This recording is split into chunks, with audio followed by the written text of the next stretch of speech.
Hi guys, today I'm interviewing Robbie Stevens, Assistant Game Director of Destiny 2. This interview came about because I was at Bungie 2 months ago and I said, Robbie, it would be really good to get a little bit of dedicated time to talk about the new player experience. But I don't just want to talk about the new player experience as a new player, I also want to talk about raids, epic raids, things like the new gear bonus that's been a hot topic in the community recently, other stuff that's also related to the Edge of Fate. And so Bungie very graciously offered me this interview slot to do that. So we'll be talking about all of those topics and more. So all of that is coming. The one thing I want to say before we begin here is that if you'd like to see me doing more interviews with Bungie devs like this in the future, leave a comment, please. Leave a comment on Twitter, maybe. Like, just let me know that that energy is there. You know what I mean? Because I did it with Allison and Robbie at the creator event, and the feedback on that interview video was amazing. People were really, really excited about the interview itself, and if the same continues here, then it's going to make it a little bit easier for me to say to Bungie, hey guys, should we do another one of these sometime? Like, maybe that would be cool. Like, I really love doing it myself. I love bringing your pain points, your queries, your concerns, and my own to Bungie and trying to offer a little bit of a forum for them to sort of address that in a little bit of a longer form format compared to, like, writing a tweet or something. So let me know. And if not, then I hope you at least enjoy this video regardless. So without further ado, here's my interview with Robbie Stevens. Okay, so jumping in, thank you so much for making the time for this. Super excited to be chatting. I want to kick us off with just the new player perspective jumping into Destiny, because my goodness, this is a big game. I've been playing it nonstop for the last, I think at this point, 5 months, and I feel like I'm not even halfway yet, or not even like a tenth of the way through. It's crazy. So I want to walk through what some of that experience has been like for me and talk about how some of the pain points I might have experienced are being spoken to by what you're doing Edge of Fate, how some of them might be answered later on, who knows, and just sort of explore that. So one of the first things that happens in Destiny when you're a new player is you jump in and you get bombarded with like a million pop-ups being like, this expansion is out now when it came out 5 years ago. And like, this seasonal event is happening when it's irrelevant to a new player. And like, there's so much. So just the sort of opening 5 minutes of booting the game for the first time, are you making any changes to that experience? Yes, we are. This actually was one of our major goals for the Edge of Fate. And then we also have some like medium and long-term plans and features where we want to do even better here. But for the Edge of Fate itself, we've done like a massive cleanup pass across all of the announcements, you call them pop-ups, right? Yep. That you get at the beginning of the game. And we have a more robust actually review process for like kind of how those get like inputted into the game as well. And so for the brand new player, it should be much better. It should be a lot less like just stuff, flashing on your screen in that first 5 minutes. And kind of like I was saying before, we didn't have like a direct focus on it in terms of like, hey, how do we upgrade like all of our messaging, right? Because it's like at the end of the day, it's like a messaging tool to people. But we do have some plans in the works for the future where like we're going to have other messaging tools, so we don't always have to rely on some of these like pop-ups as well. So we can find different places for some of these things to live. Yeah. So that's great news. Then immediately once you close the pop-ups, currently you get flung into, I believe, whatever the most recent beginning of seasonal story is out. So like I wanted to play the final shape first, but I suddenly found myself in like a seasonal story mission when I first started playing the game, and I had to be like, oh wait, no, that's later, exit the game, go back to orbit, then get into the stuff I want to play, etc. Is that also changing in terms of the way it auto loads you into certain activities? Yeah, so there's a few changes we're making here. And this is also another space where like from the game developer side of things, we call this like the funnel, right? Like, and a lot of like products across all games and phones and media, blah, blah. It's like the funnel of people that are coming into the thing you're building. And so for this one specifically, we are no longer auto launching you into seasonal content. And so like when Ash and Iron comes out, whatever the most relevant thing is that like gets you into that release is actually going to be accessible via like the quick launch on the portal, which is at the bottom right hand corner of the screen. So it's very much like, oh, Ash and Iron is here. Like, what's up? You're like, oh, quick launch. Okay, like literally, here's like the first thing.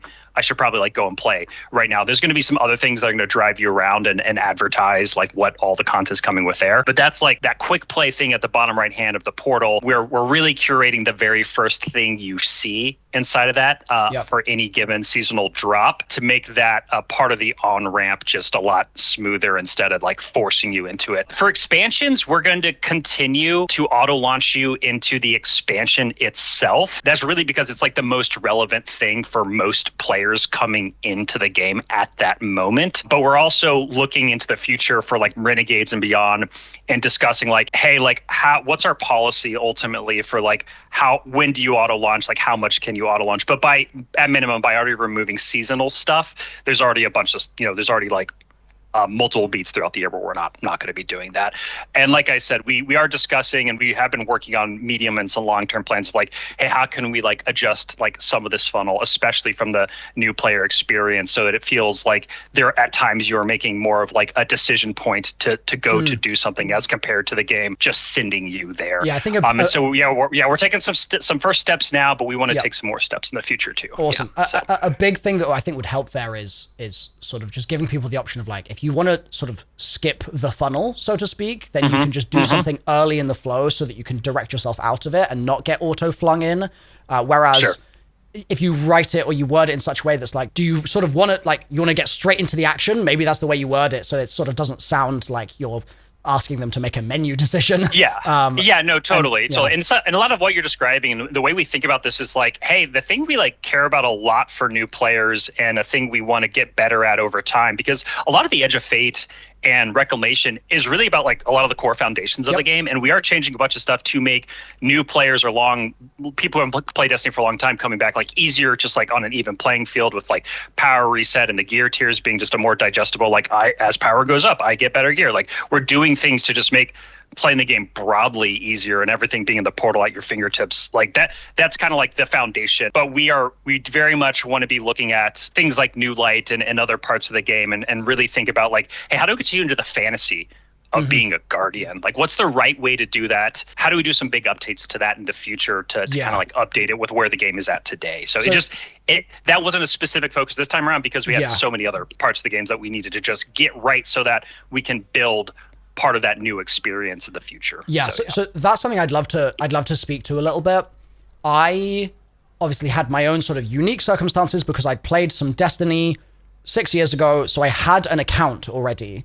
So I didn't go through the sort of fully New Light flow of like, okay, like load in, pick up a gun for the first time, like that sort of thing, right? But I've seen what that experience looks like. I've seen the current iteration of what that experience is. And I think it's worth just spending a minute here just to talk about it, because I think that as it stands right now, it does a pretty poor job of explaining the Guardian fantasy to a player. And there's a few areas where I think it's maybe missing the mark, and something that, like you said, in stuff beyond the Edge of Fate, when we get to Renegades and further or what have you, when it's sort of time to pour some focus into it, this might be valuable. So one of, I think, the issues right now with the game is that there are lots of expectations about once you're a Guardian, you're going to use your primary weapon on a random dreg that's hanging around. And you're going to use your special weapon on something that might be a bit more chunky. And then when there's a big boss, you're going to use your heavy. But that information explanation is just not in the game. It just doesn't exist. And the way that is conveyed to a player in terms of like, when should you or shouldn't you do this? And what is the typical flow the community has settled on? It's just really unclear. And it's to the point that I think that there's a lot of new lights that enter the game right now, and they have a rocket launcher, which is kind of unwieldy and has like no ammo. Or they've got a gun that has infinite ammo and it's just like a white auto rifle. And they're like, well, I play Call of Duty, so I'm going to use the auto rifle forever. Why would I ever change weapon? It's got infinite ammo. It's great. But obviously, without surfacing to them that, hey, you might need to make more curated decisions about what your kit does. And also, without helping them understand that the white auto rifle is significantly less effective on specific enemy types as well. Like, that isn't really clear, I think, in the experience right now. I think that could really do with some love. I'll give a quick answer here. And one thing you hit on that we do have aspirations for in the future. And to be clear, like this is beyond Renegades, because part of like the new player experience is like we're getting the foundation of the portal set up here. And so there's going to continue to be like, hey, how do we make the game just easier to just play and jump into very quickly? Because a lot of finding the fun and understanding the systems is like just using them, right? Like it's having the opportunity and like having less friction between you and the game to get in and like try out the systems. All that said, though, I agree with you. We agree with you that we need to find a way to have a more curated experience for the early parts of the game. And actually for Tyson and I, we also think like, hey, even from some core players, like some curated experiences are things that like they also might just want for like their average play session too. But when we do that, we want to do it in a way that does not take away from all the depth and buildcraft agency that, you know, being a more veteran player or hardcore player comes with. And so the other thing too is like New Light was built at a time where and this is one of those things where it's like this is like a general games thing where it's like New Light, and you were poking at like New Light was built at a time where we're like, hey, we're gonna like teach you like how to pick up a gun and like how to like aim and stuff. And it's kind of like I think most people coming into like Destiny the video game or almost any shooter in the market right now or RPG, like there's going to be this like baseline assumption that like you probably know how to like aim your gun, right? Like you probably know how to do certain basic mechanics. I really disagree on that. Right? I actually, okay. Yeah. Just because sure.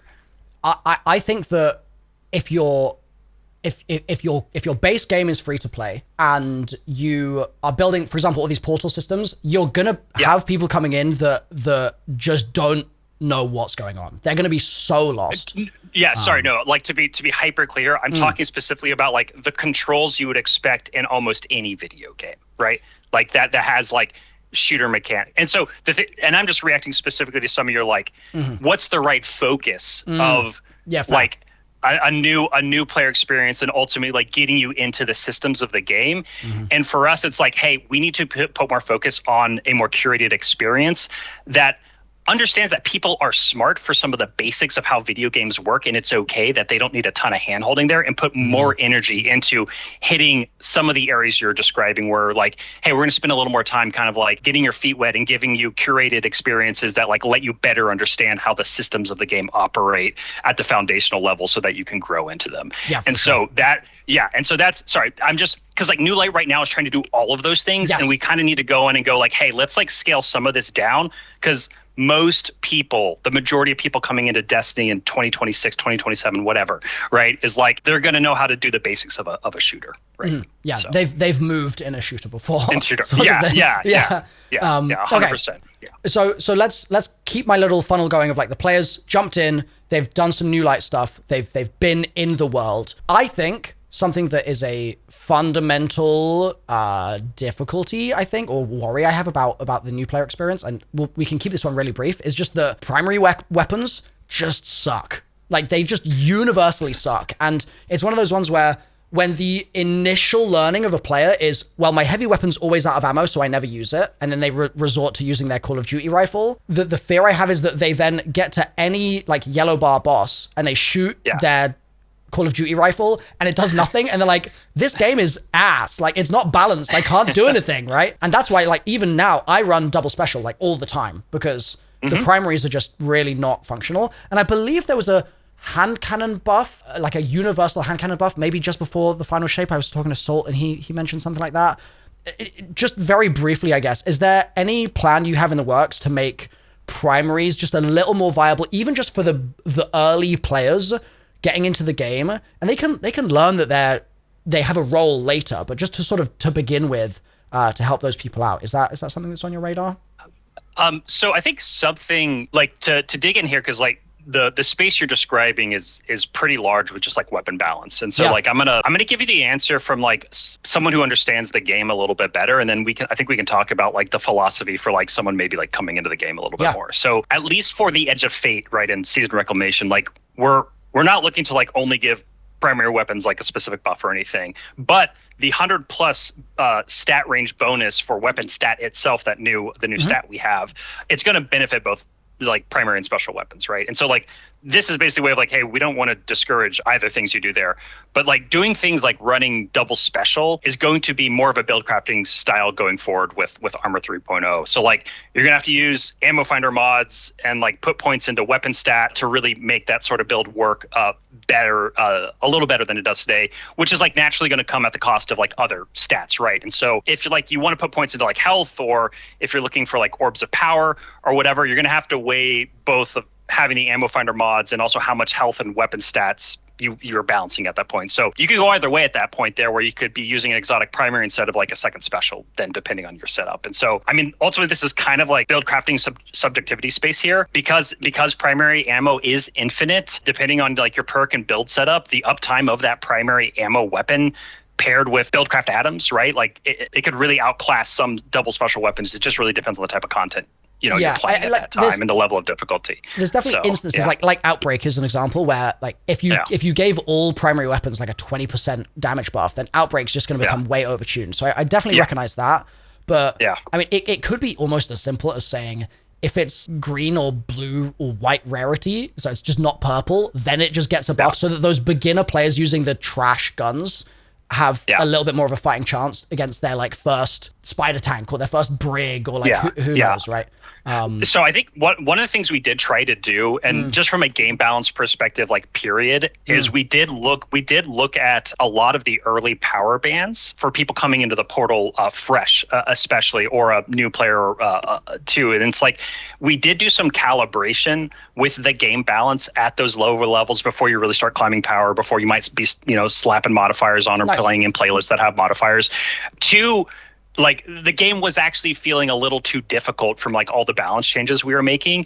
And so this is not me saying like, I do not want to be quoted as like, we made like Destiny easier, right? Like, but there was, because like, I think that's like an atomic bomb that could like blow up in like all our hands here from this conversation, right? But like we did look at like the balance and the curve now, because we have a much more robust power progression. And we did look at the lower band a little bit and went like, hey, how can we make like using your weapons, et cetera, like feel a little bit better here in these lower bands as you're coming into the game. But again, right, like if you're more a veteran player coming in, like you're probably, if it's feeling too easy to you, you're immediately going to start trying a higher power, or you're going to be putting modifiers on, right? Like you're going to immediately be like cranking things up in order to get better loot, right? Okay. So on that note, let's talk about another thing which definitely seems to be something that is almost a juicy carrot on stick for newer players. But I would love to hear your actual reasoning behind it, because I have sort of headcanoned Bungie's intentions with it, and I don't actually haven't heard it from the source. So I recently did a little debate with Salt Agrepo about new gear,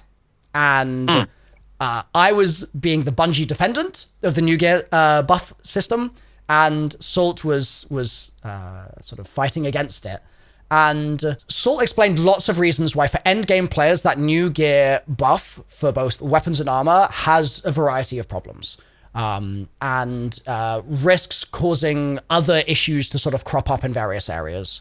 But one of the things that we arrived at through the many hours of discussion was that your intention maybe is to give those early players a clear indicator of like, hey, new player, this is a thing that you know is going to be pretty good. It's not going to be necessarily like best in slot, the actual god roll exact perfect, but they can at least look at an item and be like, oh, that's a thing that I should equip right now, because new players have zero chance of learning those systems.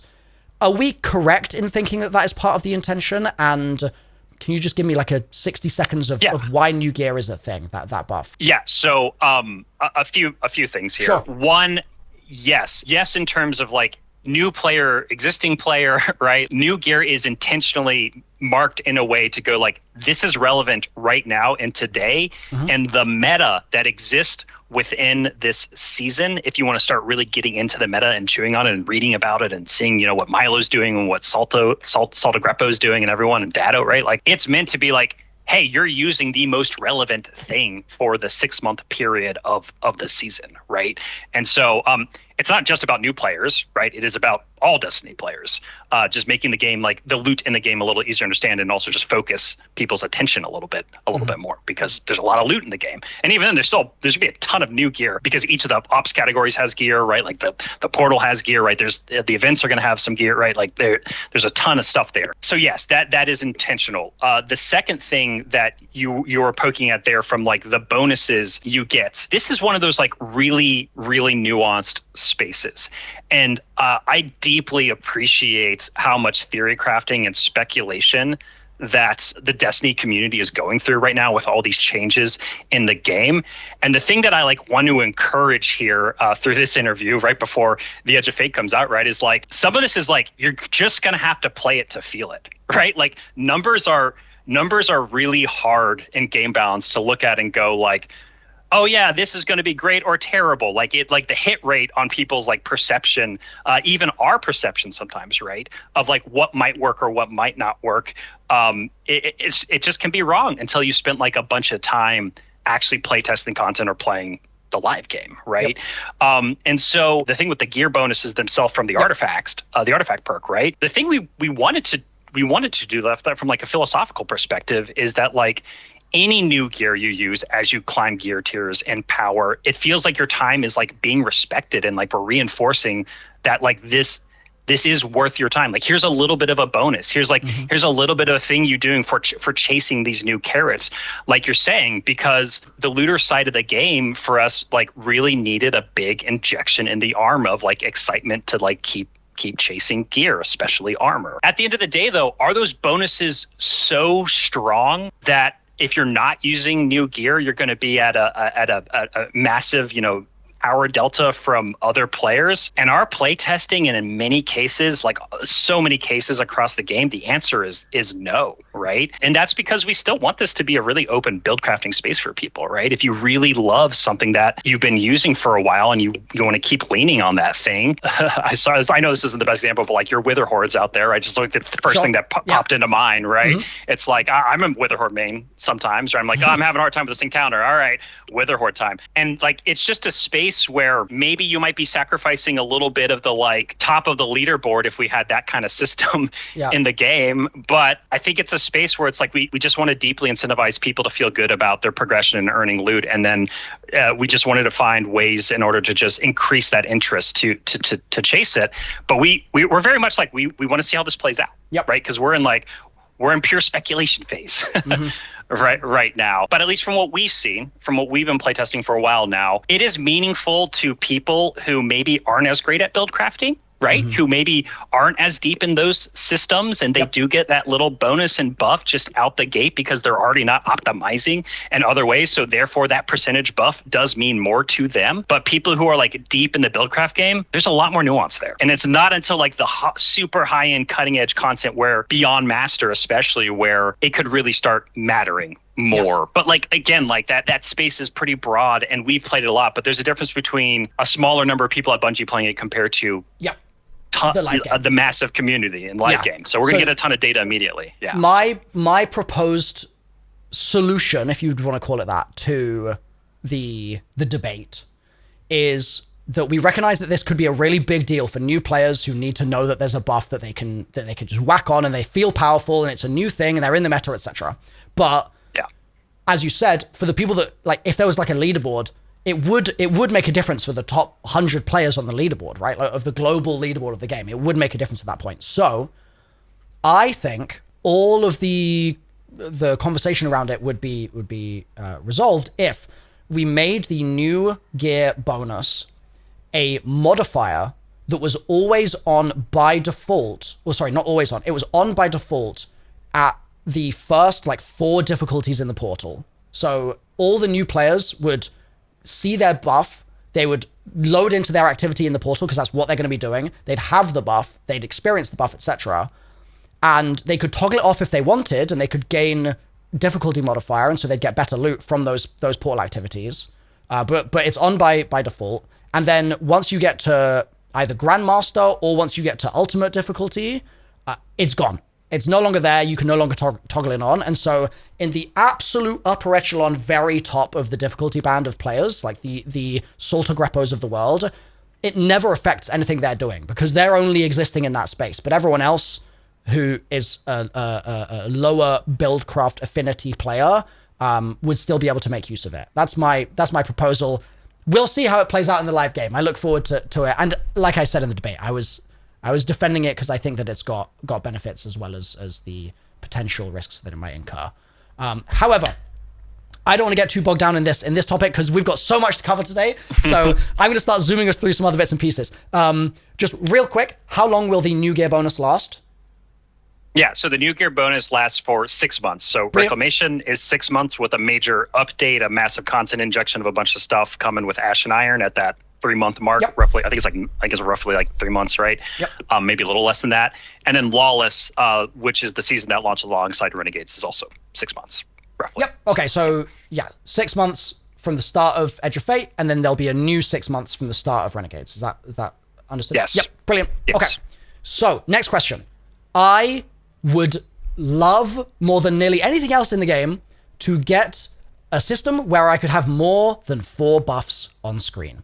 And we've seen in preview footage for the Edge of Fate, you have activity buffs on the right-hand side of the screen now over the player's gun.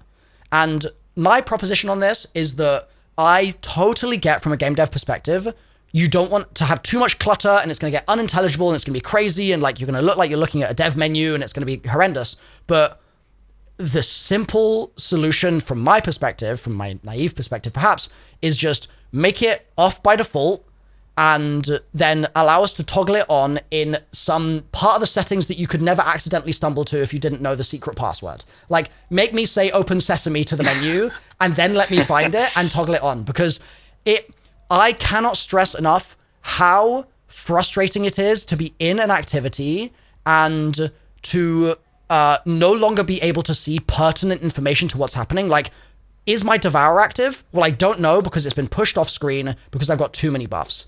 I've picked up knowledge in Sundered Doctrine. Do I still have the knowledge? How much knowledge do I have? I don't know. It's been pushed off screen by too many buffs. I would genuinely rather have 100 buffs on my screen at a given time if I could toggle that on. You just need to hide it from the new player. Is there ever a world where that could happen? I mean, it's all fun and games until the hive boomer in the back of the room is, launching at you and you can't see it, and then you're dead and you hard wipe, and then you're like, I would take that. I would genuinely make that trade. You would take that every day of the week. Yeah. But how many other people will make that trade? Because I think this is a case where it's like, and sorry, I'll answer your question already, but I also think it's a case where it's like, if you let people just eat all the cake all the time, they're just going to do it. And then they're going to OD on That's sugar. Fair. You got to kind of right. prevent the player from protect them from their own sort of bad habits. At times, at times. But I definitely look at this through the accessibility lens too, right? I think HUD customization just sounds awesome, not only to maybe hit the thing you're doing, but also just allow other people to think about oh, where do I want information on the screen? Because at the end of the day, we're always thinking about information we put on the screen and can you make meaningful choices around it, react or learn for some information we're giving you. And so the only thing I worry about a little bit with all buffs is there's so much information on screen that for a player to parse is are you actually making decisions at that point, right? And the high end player, sure, but then other people who again they're eating all the cake and they don't know what they're doing. Make right? it an they're just unlock. Make it the end. Guardian rank 11. Make it there. I'm begging you've unlocked it. Yeah. No, actually, I love a lot of your perspective here. And the other thing, just on the Sundered Doctrine stuff, I think there is a space where it's we have been updating aspects of the HUD over time to make it more clear and have more important information surface to the top. And there are definitely probably cases at time where it's oh, does that thing have the right priority set on it in terms of how our HUD is set up? And I am sure there are things we could do better, especially from legacy content that we maybe haven't gone back to and updated. And so I would say keep passing feedback to community managers and other folks like that, because outside of a pure HUD customization tool or all buff on, those things you're describing, it's yeah, we want to hear about frustrations y'all are having there, and there might be something we can do even with the tools we have right now. Okay, let's rapid fire through the next one or two things, because I want to make sure that we get to some of the other juicy stuff that we've got here. Number one, as a new player, I need a cinematics library. I need a library where if I load into the game and I unlock a cinematic, it just goes to the library, because at that point I've played the cinematic, like it's there. Maybe you're streaming it or something. Maybe there's some voodoo behind the scenes where I don't realize it's not actually on my disc. But like, I just would love to be able to just be like, oh, I feel like watching the cinematics today, and just press a button and do it. And right now, I think you have to replay a mission to, well, no, actually, I think that if you have done a mission on a given character and you replay the mission on that same character, I don't think you get all the cinematics the way that you do the first time round, even. It depends. Expansions you do, seasons have worked a little differently depending on how the content. So at a super like one sentence high level, is that something that would ever be possible? Yeah, so actually this is something we have like talked about in terms of just like making aspects of the story more accessible to people. You actually hit the nail on the head early in your question though, where in order to do this, we would have to develop some more of our like streaming tech in order to correctly like stream video in, because the reality is cinematic files are massive. And if we were to keep all of them on disk, in perpetuity, right? Like going forward forever, the file size of the game would be like enormous. Okay. Right. So when the streaming tech develops, I look forward to that being a thing. It's this is one of the things, like I can't make promises, but it is definitely something that we like squint at and we're like, that'd be really nice to have. Right. Yeah. Okay. Next question. We're sort of moving into the raids department now. I love raids. So Right of the Nine has Explorer mode. Is Explorer mode going to come to other raids? Is it coming to the Edge of Fate raid? Is it coming to previous raids? Is that like possible? Yeah. So yes, it's possible, but for some table like setting here. Okay. At the end of the day, it takes like resources to build the Explorer mode, and part of the reason Right of the Nine worked out so well was because like that content, those dungeons were already complete. Yep. Right. Like they are known entities for us to like build on top of and modify. And so at the end of the day, we have to kind of like balance against like building new raid and dungeon content that like speaks to players who are looking for that aspirational challenge, because ultimately that's like the mandate of our rad team, our raid and dungeon team. Like first and foremost is like, you are building content for the aspirational Destiny player who wants to climb that mountain, fight that boss at the top, and take his pants, right? And so that said, though, in the Year of Prophecy, we're actually actively looking at some opportunities right now to continue to make some of our rad content more accessible than it like has in the past. Because like ultimately that's what our goal was with Explorer mode. Yep. And we think it went really well with Rights of the Nine, but we also think they're like completion rates of dungeons change based on the fact that you had Explorer mode, because that's something we've seen in Call of Duty. They added a similar mode to Explorer mode, and the Easter egg completion rates went from, I'm just going to throw out a random number, it was like from 4% up to like 9% or something. Have you seen that number jump? We have definitely seen more people playing dungeons and completing these dungeons than they have in the past, and so that. We're very happy with that, right? Awesome. We're very happy that more people are getting into this content. And so ultimately, that's how we look at the space right now, especially for Your Prophecy, is like, hey, where are some places where we can make it just easier for people who love Destiny, love playing the game, who want to start stepping their toes into, raid and like specifically dungeon content, really, right? At least for the time being, an opportunity to do that. It's just not going to necessarily come in the form of an Explorer mode in this coming year. Yeah. Sounds good. The raid title, are we allowed to know what that is, or when will we know what that is, or what is the... Yeah. So, raid titles are like Gandalf the Wizard, right? A raid title's never late, nor is it early, right? It arrives, Milo, precisely when it means to. Okay. The thing I can say, though, is like for realsies, though, right? Like you're not going to have to wait much longer. So yeah. Brilliant. Wonderful. It'll happen before the Edge of Fate comes out. Yeah. Yes. Sweet. One thing that will not happen before the Edge of Fate comes out is the release of an epic raid. So I've heard this phrase, and I've heard you say it's like a permutation on a raid. I need baby's first understanding of what you are on about. Because I've heard that it like changes the story. Like, okay, maybe we can yes or no this. Do epic raids add encounters to raids, like new encounters?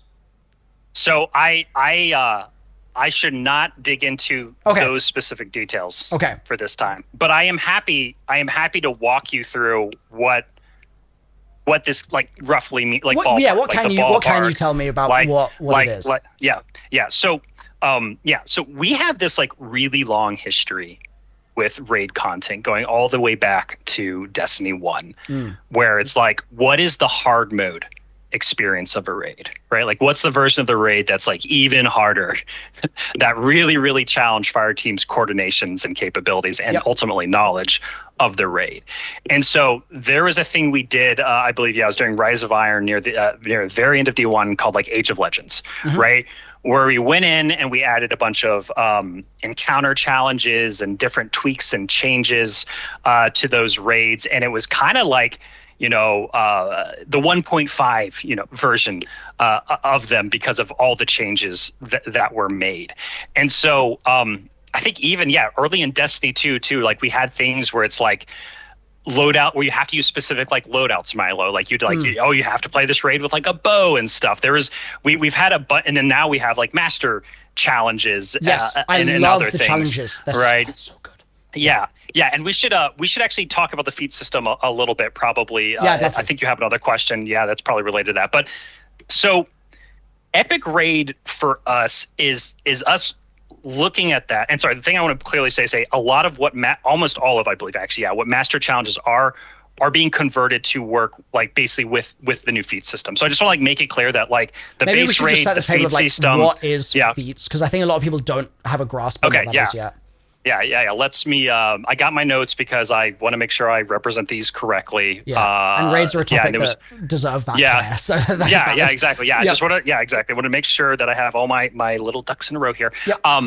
So like feats are a modifiable difficulty system similar to the portal, right? So like you're going to be able to, but sorry, to be super clear, they're not active during contests. Like contest is a curated experience. Once contest is over and normal mode launches, then feats also unlock as well. And so this means you can be like modifying the rules of like the raid, things like revive tokens. You can be enforcing different restrictions via things potentially like time. Again, I'm trying to like signal here a little bit of like, because some of this is also subject to change, but also things like activity challenges, right? For the encounter challenges that historically have been more applied to things like the master raid. And some other surprises, like you're going to be able to basically modify the raid and turn those off and on, right? And so by adding feats, by basically like stacking these difficulty changes with feats, you're going to raise the chance and ultimately like guarantee that you get higher tiers of loot from the raid. And so we took a lot of what was in master challenges and we're like, hey, because we're building the epic raid, because there's this even taller mountain we're going to put in front of players at Ash and Iron about 3 months after the Edge of Fate comes out. We're going to let you basically do equivalently like the master version of the raid and more, a little bit more on day one when normal mode unlocks. And so like, exactly. And so, do you want to loop? Sorry, did that answer? Do you think like that? Did that make sense? Do you want to dig there on feats? I transparently still have no idea what an epic raid is. Like let's look back. Sorry, I just want to make sure you understood. Yes, that, like, okay, I'm with you on feats now, though. Yes, that's where that works. So let's loop back around a little bit. So the things that we did in the things like activity challenges and these encounter challenges already do is like that is one example of like what's a permutation for that like forces players to coordinate in different ways, right? Where in order to complete a challenge, you're gonna have to play the raid in a certain way. You're gonna have to play an encounter like in a certain way, right? Yeah.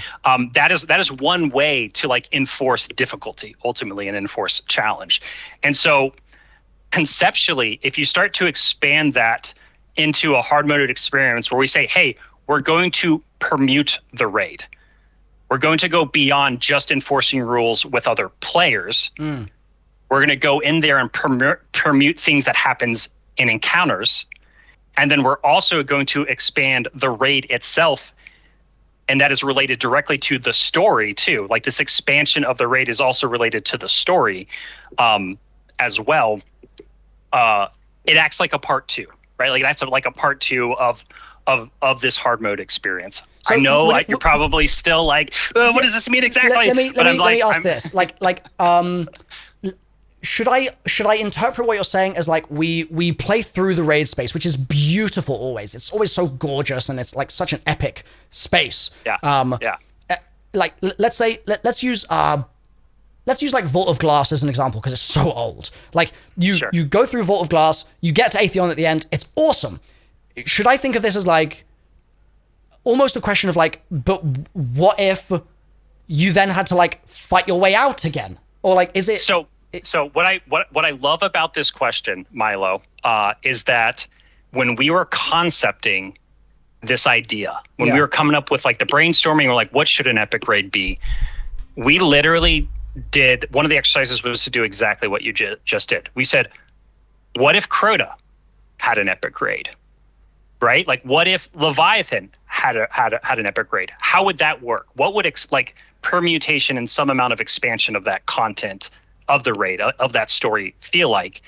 What would we change about it? Like what would be different? And what's exciting to us as players, as Destiny players, right? That sounds really cool as like a part 2 story to some of those things that happen in those experiences. And those were conversations happening in the Edge of Fate development, like. Yes, okay. Specifically for the epic raid, for the Edge of Fate raid that's going to come out with Ash and Iron. Amazing. And so like, and again, to be clear, this is not saying like, hey, we're going to go back and do epic raids to older legacy raid content. We could at some point in the future. That could potentially happen. We don't have plans for it right now. Yeah. But that is something that could happen based on kind of the ideas we were playing around with. Yeah.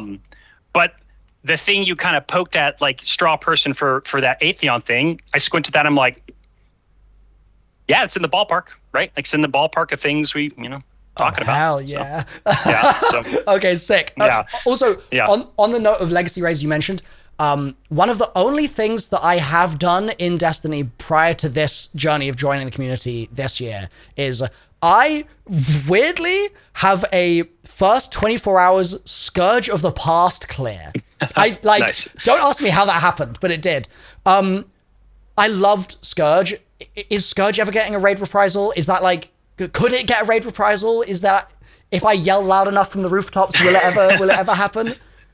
Yeah. So, I mean, like, I cannot give you a definitive answer here. But the thing I will say, and I've talked about it a little bit already, I believe, like we do want to continue to add both raid and dungeon content, legacy old content, into the portal. But we honestly see it taking a bunch of different forms in the near and medium term, because I mean, I think you look at like Pantheon, and I think you look at Rights of the Nine, and I think the thing that is really great about those experiences is that like it really changed some of the formula of like what could be this like pinnacle rad encounter, like how could it feel like, how can we take these things that you love, that people love, and bring them back in different ways that kind of like subvert expectations. And so I think that's more of our one encounter randomly, make it like, I don't know, a new exotic mission where you just put me back in Scourge and I'm like, oh my god, I'm here. Like that would be it was cinema. And so I love to hear that, because like honestly that's kind of the energy we're in some ways, sorry, not exactly that, but like that like that's kind of how we, like that's kind of what Pantheon did in some ways, whatever. So we just think there's more fun to be had there in the near term future for the game. Cool. So we have very limited time left, so lightning round time. I'll give you a sentence maximum, but you can give me a one word answer if you'd prefer. Will some of the time gates around like when featured raids are featured and stuff like that be going away? Because I just really dislike the system of like certain raids having challenges available at sometimes and not at others. Is that being changed, removed, etc.?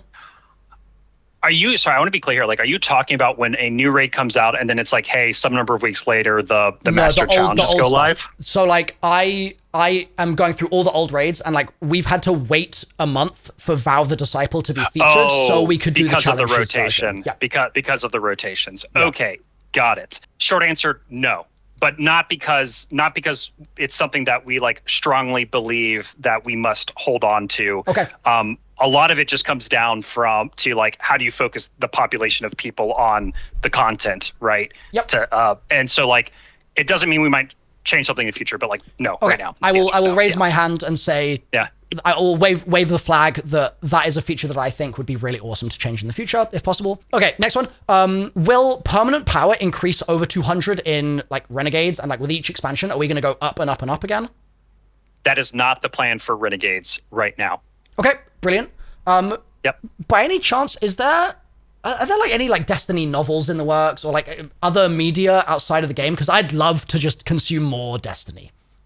Yeah. So I cannot give clear yes or no's here. The thing I do know is I know like Allison and the narrative team.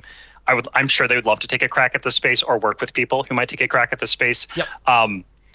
It's not off the table, right? Okay. But awesome. There's nothing we can talk about here.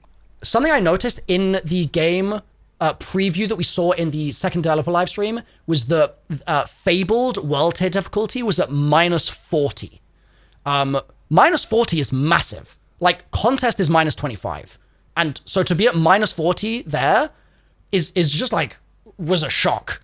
Have you guys done any changes on the back end to mean that like -40 now is actually the equivalent to what -25, for example, or something would have felt like in the past? Yeah, so I think there's a few things there. One, because World Tier Fabled and Mythic are powered enabled, there is some amount of that differential I believe you can make up. I'd have to go look at the tooltip again, right? Sure. Like I'd have to go look at the exact details of what it says, because I can't remember off the exact top of my head. But to directly answer your question, yes, there has been some balance in terms of like, what do the delta means? Like what do those you being to a force delta below something especially mean in the game? Because we basically did a whole pass both between the power and the damage scaling. So it shouldn't be like drastically different in some cases, but we did do enough work to it that it is going to feel different. It's not going to work exactly the same. So like -30 now might be actually what -20 was in the past, or something, some smaller shift like that. Yes, yeah, exactly. There's and that's actually, it's funny you talk about it this way, because that is literally the discussions we were having when we were like setting this stuff up, is like, so that we can calibrate on like the difficulty we're targeting, right? Like, what is this equivalent to? And so and so like for like for World Tier Fabled and World Tier Mythic, our like rough targets there were like, hey, like World Tier Fabled should feel like, you know, like a nightfall, but like a pretty tough nightfall, not like the easy ones, right? Like a little tougher one. But then World Tier Mythic, Legendary campaign is already kind of like that, and so like Legendary, like the jump from Legendary World Tier to World Tier Fabled is smaller than the jump from World Tier Fabled to World Tier Mythic. Mythic is where things get a lot spicier, and that feels like much more equivalent to like master difficulty inside of the game today before the Edge of Fate goes live. And so it's a little apples to oranges to describe it this way, but there's been some balance changes. Things have moved around a little bit. I suspect that will also then mean that when we load into the game and it says the raid is at, like, the raid will no longer say it's the old contest differential of -25, because -25 currently will actually look more like -40 or something in the future. Yeah, this is we are in so like specific space. There may be differences, basically, is what I'm saying. There's gonna be some differences, and even if the rate does say that, at the end of the day, we still are like balancing it towards like what's the right contest mode experience that people expect, and that level of challenge that hopefully we're hitting, that, you know, y'all are looking for, right? And so I would focus less on like the understanding from the past and more be like, hey, like there's going to be some shifts around, and some things will feel a little bit different. but I think it's going to be noticed. Like y'all will be able to make those comparisons really quickly. Yep. Once you start playing. Okay. It. So. Yeah. Will old raids remain like fixed to their difficulties? Because like I've been going into like WoW, and we were like minus 60 power instead of whatever the master is like normally a minus 20. I was like, I want it to be harder. Like I need it to be a more difficult experience. We've been doing raids with like Last Wish, 0 resil, white weapons only, no artifact, no fragments, no prismatic, nothing that released beyond 2019, and it's still easy. And it's like, is there any world where I can just be like, it's like will feats allow me to make it hard and make it? So feats only apply to the new content coming with the Edge of Fate and Renegades, the raid and the dungeon, the epic raid, and other things that we're building like in the future. Yep.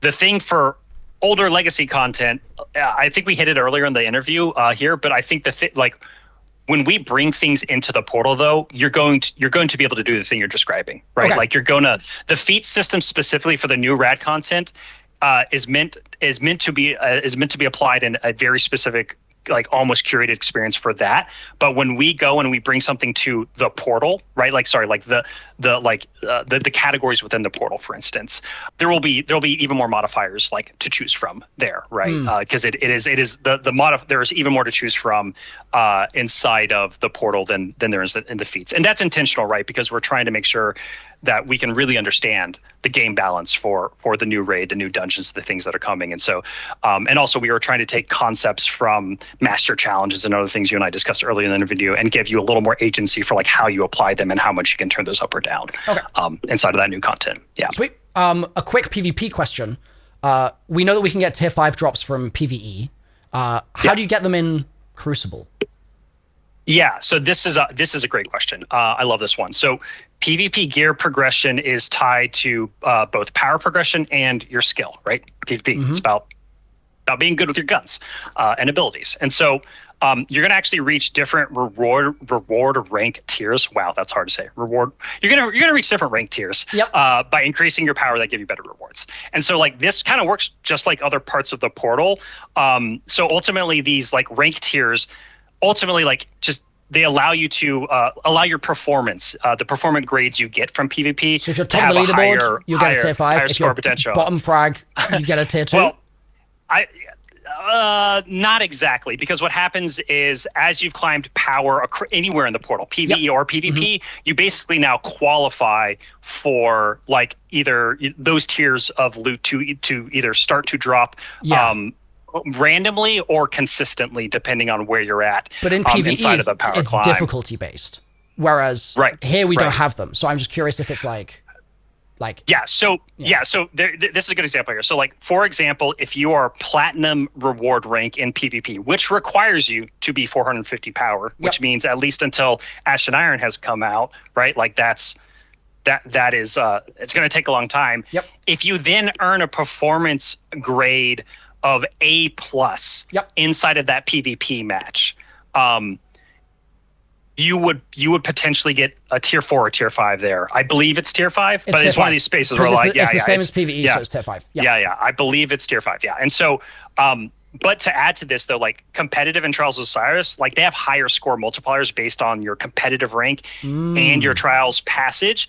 So basically in those playlists, you just have greater score potential. And therefore you get higher rewards like more often with inside of those playlists. And like because of all of these changes, and because power affects your rewards, we wanted to make sure that you can do the entirety of the power climb inside of PvP if you want to. Okay. Yeah. Can I ask one more question? One more? Yeah, that's fine. Yeah, thank you. Let me just make sure it's a good one. That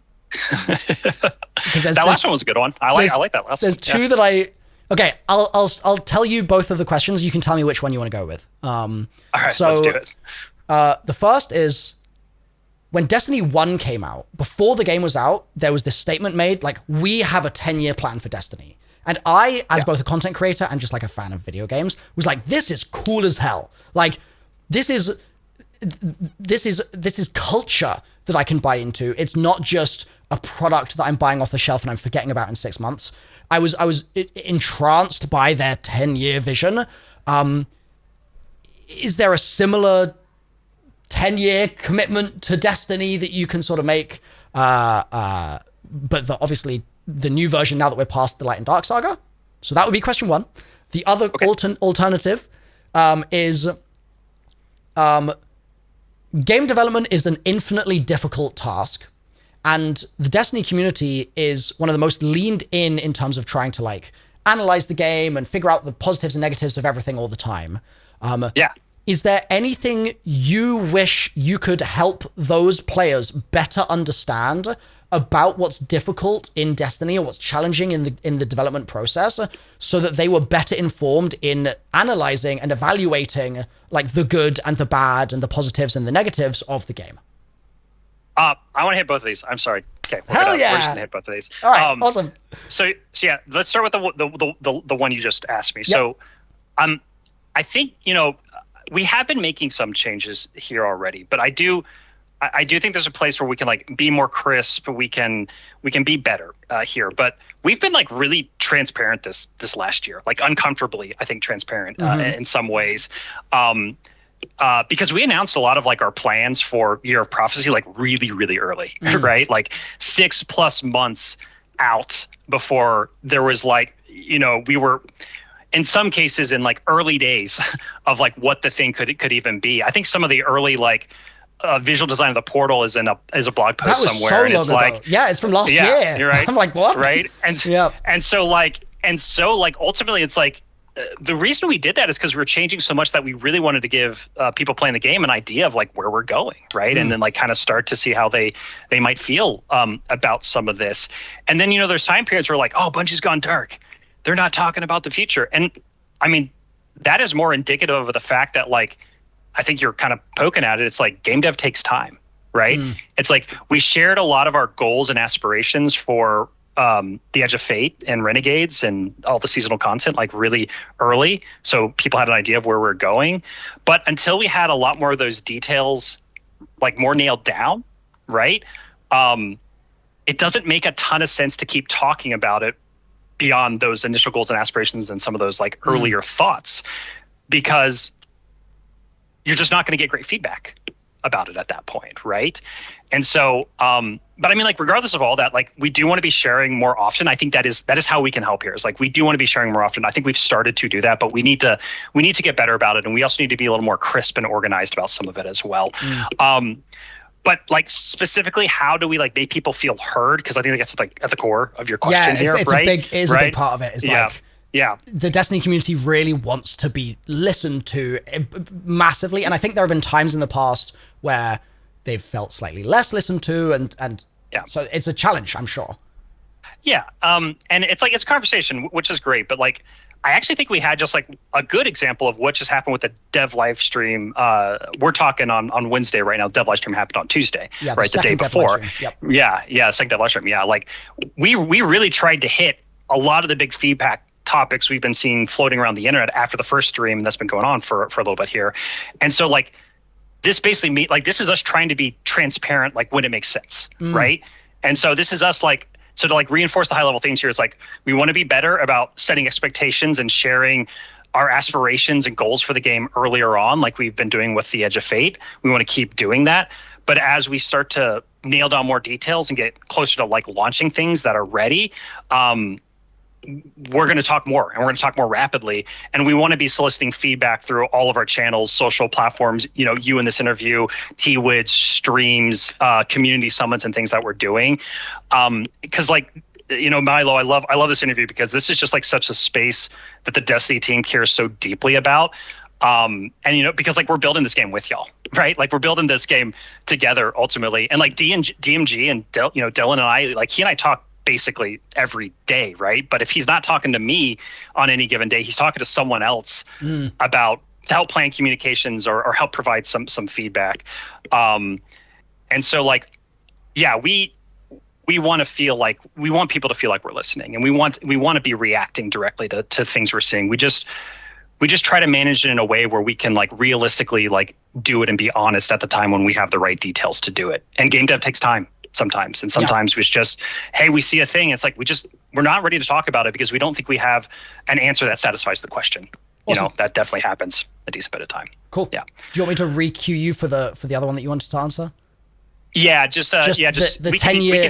Do you have a 10-year thing? Yeah, I mean, there's a big reason for the Edge of Fate. While we've been saying like this is the kickoff to the next narrative saga, right? This is the kickoff to the next big story in Destiny. And I think what's like really exciting about this space is that like we really get to start expanding the game again in ways that you really can't do when you're closing down a story. Right? Like when you're closing down a story, you're answering a bunch of questions, you're pulling on threads that have been talked for a while, and you're kind of trying to navigate like, okay, what are the most important things to talk about before you ride off into the sunset? Here we get to like plant threads and ideas, and we're going to do it like, or do a lot of it on Kepler in the Edge of Fate, that you're going to look at and you go like, when the hell are they going to go back to this? You know what I mean? Like when are they going to pick this thread up? Like when is this going to happen? But I think like our high level goal here in terms of like saga, and you asked like 10 years, whatever, like it's multi-year. And the reason I say multi-year is because like, right, like when Destiny launched, like it was a brand new idea. Like people didn't even understand what it was. So like planting that 10-year in the flag said like, this is the type of game we want Destiny to be, right? Me saying multi-year saga right now is not intentionally not wanting to plant a flag about a specific date or time in the future. It's because we're a live game, right? Like ultimately this is like a living world that we're building. And I want this to be a conversation with players. Alice and I want this to be a conversation with players. We want to see what y'all react to. Like, so we've got a plan. We've got a roadmap. We have a bunch of different places we want to go and things we want to do. We also know, though, that through how these expansions and these seasonal stories and things like that are coming in Ash and Iron like come together, we're going to react to that internally.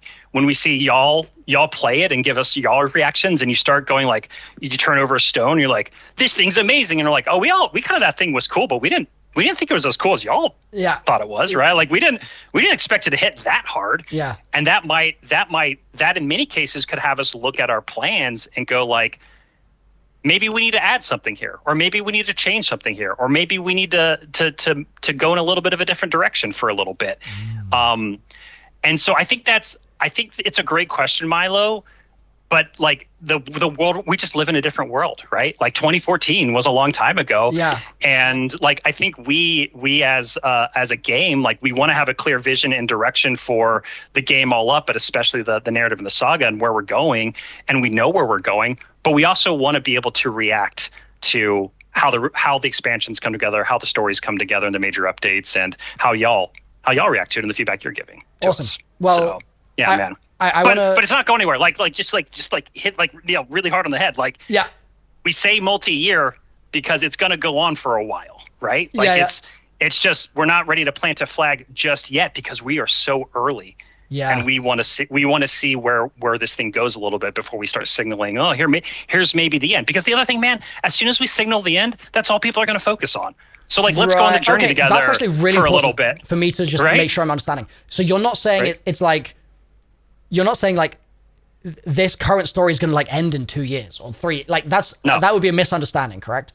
That would be a misunderstanding. Yes. Okay. Within our current plans, right? Yes. Like within the storyboards and sketching we're doing. Yeah. Awesome. Well, I am really encouraged to hear and really excited to hear that there's room for that community participation and the sort of back and forth dialogue almost, because the world I come from over on the Call of Duty side of things, the origins of that story was built on that foundation, and it's what made it magical. And for Destiny to be allowing space for the same thing and to not be like, oh, we're setting a start point here and an end point in a decade, and we're just going to walk on a straight line, but instead to say, we're going to put a start point here and we're going to sort of define our local terrain in the next multi-year, but then we will also then continue to like figure out like, oh, have we gone a little to the left? Let's go further to the left. Then let's take the right that we were going to go